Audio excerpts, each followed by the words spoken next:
ಅಲ್ಲಿ ಒಂದು pituitary gland ಇರುತ್ತೆ, ಗೊತ್ತಾ ನಿಮಗೆ? ಆ ಪಿಟ್ಯುಟರಿ ಗ್ಲ್ಯಾಂಡ್ ಅದರ ಒಂದು ತುದಿ ಈ ಹೆಬ್ಬೆರಳಲ್ಲಿ ಇರುತ್ತೆ. ಅದನ್ನ ನಾವು ಸ್ವಲ್ಪ ಲೈಟಾಗಿ ಲಘುವಾಗಿ ಚೆನ್ನಾಗಿ ಕೆಲಸ ಮಾಡಕ ಪ್ರಾರಂಭ ಮಾಡುತ್ತೆ. ಅದು ಚೆನ್ನಾಗಿ ಕೆಲಸ ಮಾಡಿದ್ರೆ ಇಡೀ ದೇಹದಲ್ಲಿರ್ತಕ್ಕಂಥ ಎಲ್ಲಾ ಅಂಗಾಂಗಗಳು ತಮ್ಮ ತಮ್ಮ ಕಾರ್ಯವನ್ನು ಚೆನ್ನಾಗಿ ಮಾಡುತ್ತೆ. ಯಾಕೆ ಹಿಡಿಬೇಕಂತ? ಇದು ಸೈಂಟಿಫಿಕ್ ರೀಸನ್. ಇದು ಚಿನ್ಮುದ್ರೆನೇ ಹಿಡಿಬೇಕು ಧ್ಯಾನದಲ್ಲಿ ಕುತ್ಕೊಂಡಾಗ.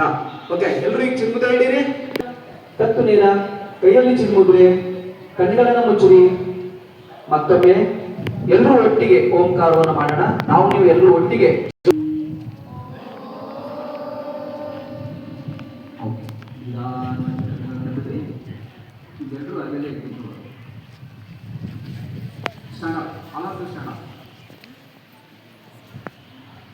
ಕೊಡ್ತೀನಿ ನಿಮ್ಗೆ. ಎಷ್ಟು ನಿಮಿಷದ್ದು? ಮಾಡುವಾಸನ, ಕುಂತು ಮಾಡುವಾಸನ ಜೊತೆಗೊಂದು 2 ಪ್ರಾಣಾಯಾಮ. ಅದಾದ ನಂತರ ಒಂದು 5 ನಿಮಿಷ ಅಥವಾ 2 ನಿಮಿಷ ಧ್ಯಾನ ಬೇಕು. ಕೇಳಿಸುತ್ತಲ್ಲ? ನಿಧಾನವಾಗಿ ಉಸಿರು ತಗೊಳ್ತಾ ಅಲ್ಲಿ 1 ಸೆಕೆಂಡ್ ಗ್ಯಾಪ್, ಮತ್ತೆ ಉಸಿರು ಬಿಡ್ತಾ ವಾಪಸ್ ರಿಪೀಟ್ ಮಾಡ್ತಾ ಹೋಗ್ತೀನಿ. ನಾನು ತೋರಿಸ್ತೀನಿ. ಉಸಿರು ತಗೊಳ್ತಾ ಮೇಲೆ, ಉಸಿರು ಬಿಡ್ತಾ ಕೆಳಗಡೆ,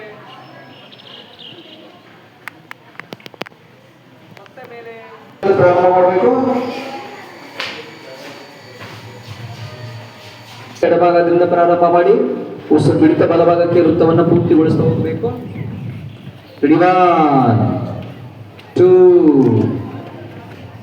3 4 5 ಅಷ್ಟೇ. ಉಸಿರು ತಗೊಳ್ತಾ ಎಡಭಾಗದಿಂದ ಪ್ರಾರಂಭ ಮಾಡಿ ನಿಧಾನಗತಿಯಲ್ಲಿ ಉಸಿರು ಬಿಡುತ್ತಾ ಬಲಭಾಗಕ್ಕೆ ವೃತ್ತವನ್ನು ಪೂರ್ತಿಗೊಳಿಸ್ತಾ ಹೋಗಿ.